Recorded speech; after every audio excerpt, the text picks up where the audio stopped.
If you've ever felt a pang of jealousy when your best friend makes a new connection, or that uncomfortable tightness in your chest when they share exciting news with someone else first, you're not broken. You're not petty. And you're definitely not alone. Friendship jealousy is one of those emotions we're taught to hide, to be ashamed of, but what if I told you it's not really about jealousy at all? It's about something much deeper, something that actually reveals how much you value connection and how your mind has learned to protect what matters to you. Today, we're going to unpack the 4 scarcity beliefs that drive friendship jealousy, and by the end, you'll see this feeling in a completely different light. The first scarcity belief is the idea that love and attention are limited resources. Psychology shows that many of us unconsciously operate from what's called a scarcity mindset when it comes to emotional connection. This means you believe that if your friend gives their time, energy, or affection to someone else, there's less available for you. It's like thinking friendship is a pie, and every slice they give away makes your piece smaller. This belief often forms in childhood. Maybe you had to compete for a parent's attention with siblings, or maybe you watched a friend replace you with someone new. Your brain learned that connection is finite, that people only have so much to give, and you need to guard your share. Here's what's important to understand. This belief makes you hyper-aware of relationship dynamics. You notice shifts in energy, changes in communication patterns, the small ways people distribute their attention. This isn't a flaw. This is emotional intelligence. You're reading the room in ways others miss. The key is recognizing that in healthy friendships, connection isn't a zero-sum game.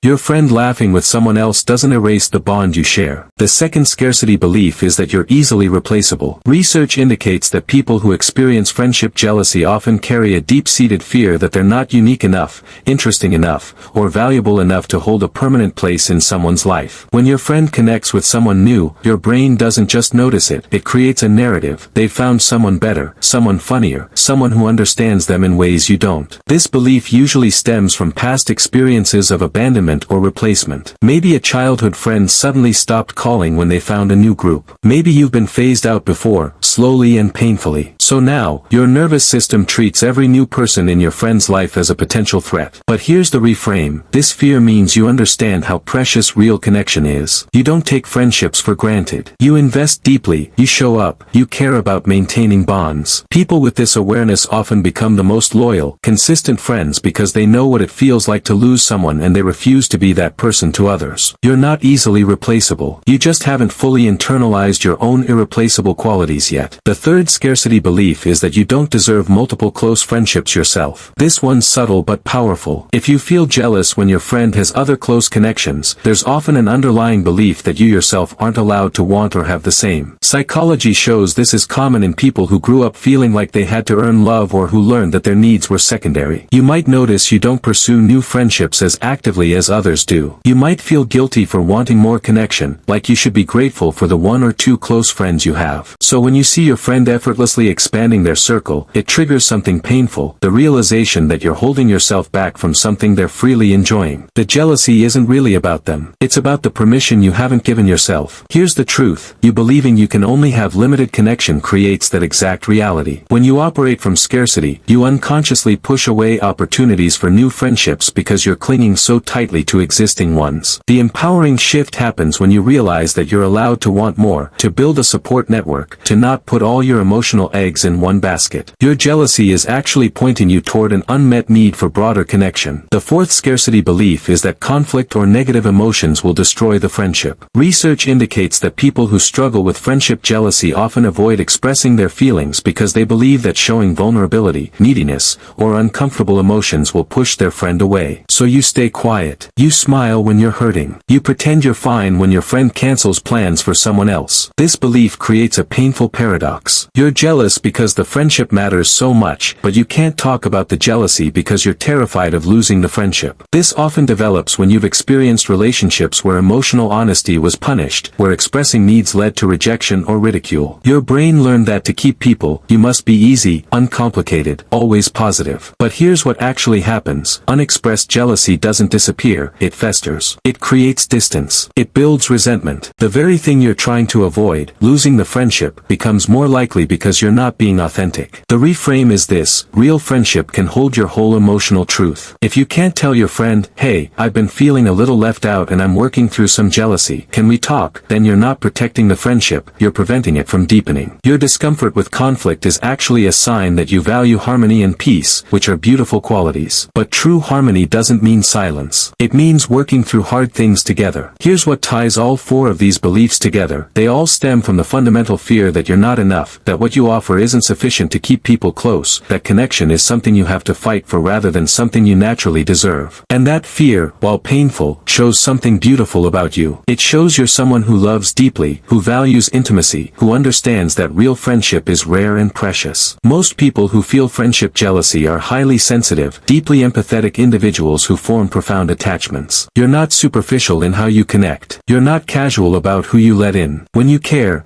completely. The journey forward isn't about eliminating jealousy. It's about understanding what it's trying to tell you. When that familiar feeling rises, instead of judging yourself, get curious. Ask yourself, which scarcity belief just got triggered? Am I afraid there's not enough love to go around? Am I worried I'm replaceable? Am I denying myself the connection I need? Am I scared to be honest about my feelings? These questions transform jealousy from a shameful secret into useful information about your unmet needs and unhealed wounds. And here's the most important thing to remember. You're allowed to want to feel special to someone. You're allowed to want consistency, priority, and reassurance in your friendships. These aren't childish needs. They're human ones. The goal isn't to become so secure that you don't care about your friendships anymore. The goal is to build enough internal security that you can communicate your needs without fear, set boundaries without guilt, and trust that the right people will stay. If this resonated with you, if you saw yourself in these scarcity beliefs, you're not alone. Understanding the psychology behind our patterns is the first step toward changing them. Subscribe for more insights into the hidden reasons behind your emotions and behaviors, because the more you understand yourself, the more empowered you become to create the connections you truly deserve.